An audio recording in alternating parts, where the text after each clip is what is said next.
Au palmarès des grands festivals internationaux, 2021 restera l'année du cinéma français. Quelques semaines à peine après la Palme d'Or remportée à Cannes par Julia Ducournau pour Titane, une autre réalisatrice française, Audrey Diwan, décrochait le Lion d'Or à Venise pour Elle événement. Deux films réalisés par deux femmes qui signaient leur deuxième film.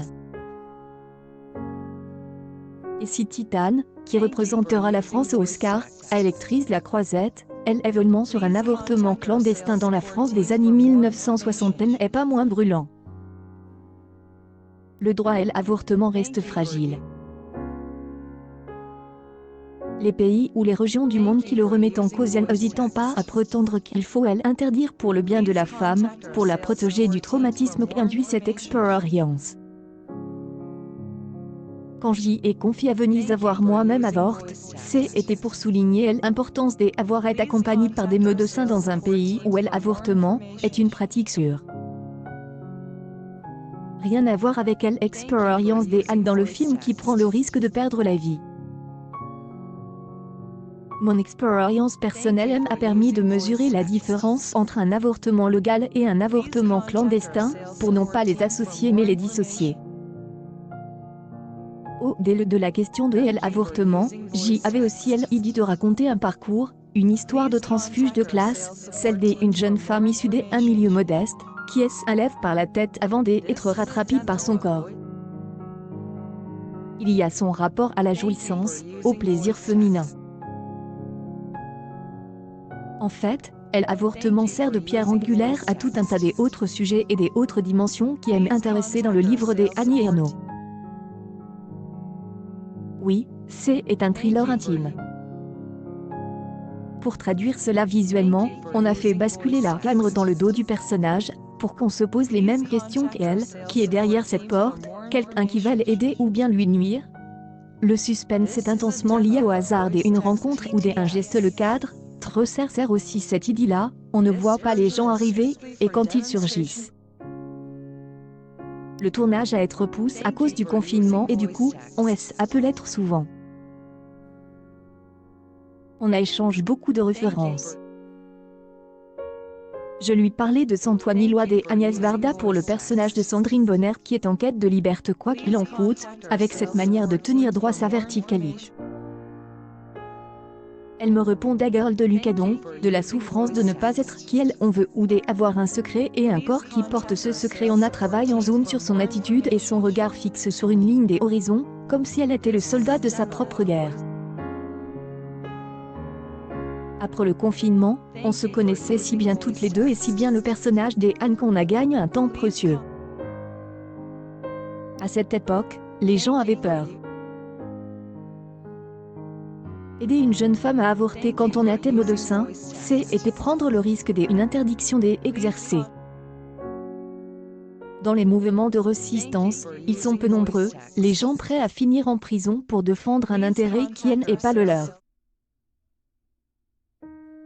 De même que ses amis leur témoignant leur tristesse de ne pas avoir le courage de l'aider. Mais quelqu'un va l'aider, un type qui ne comprend rien au début, qui ne sait pas ce que c'est que d'être enceinte ou de renoncer aux études. Le résistant de cette histoire, pas le héros qu'on imagine, mais quelqu'un qui va braver la loi, discrètement et en tremblant. On ne voulait surtout pas que le film soit anachronique, mais on ne voulait pas non plus faire une reconstitution. Cette histoire, je sais bien que c'est le présent de beaucoup de femmes dans le monde, mais on a souvent demandé pourquoi faire ce film aujourd'hui vu que la loi en France est passée. Comme il ne fallait pas faire de film sur la Seconde Guerre mondiale parce que la guerre est finie. C'est extrêmement ethnocentre comme point de vue, mais ce n'était pas encore un sujet de conversation à l'époque. La Pologne est revenue sur le droit à l'avortement et le sujet est redevenu d'actualité. Non, non, non. J'y ai mis un moment à comprendre. Écran, on me voit d'abord faire un geste étrange, et puis j'y ai été traversée par l'idée de ce que ça changerait, pour mon film et pour ma comédienne, pour Annie Ernaux et pour le sujet mais je devais rester concentrée et d'abord faire mon discours. Je savais que les émotions viendraient âpres. Je suis sortie de scène, j'ai une championne m'a prise par la main. On est assise, on a discute. Écrit un mot de félicitation dans mon téléphone. Ça a été un moment d'une incroyable douceur, des expériences partagées. Elle parle de ce qui avait été important pour elle, comme la méditation pour se recentrer et continuer à écrire.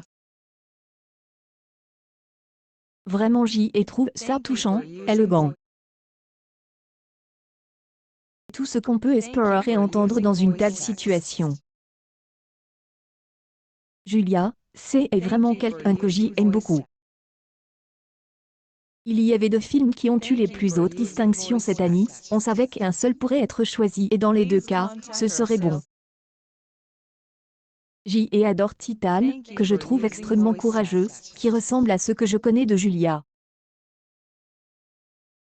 Et pleure quand elle a reçu sa palme des Hurricanes. C'est un système global qui est en train de changer. Sens pour confier la réalisation d'un film à une femme, qui a pu être considérée comme un frein dans la chaîne de financement, sont en train de tomber. Plus d'argent aux femmes pour faire des films. Et comme plus de femmes font des films, plus de femmes gagnent des prix. C'est mathématique.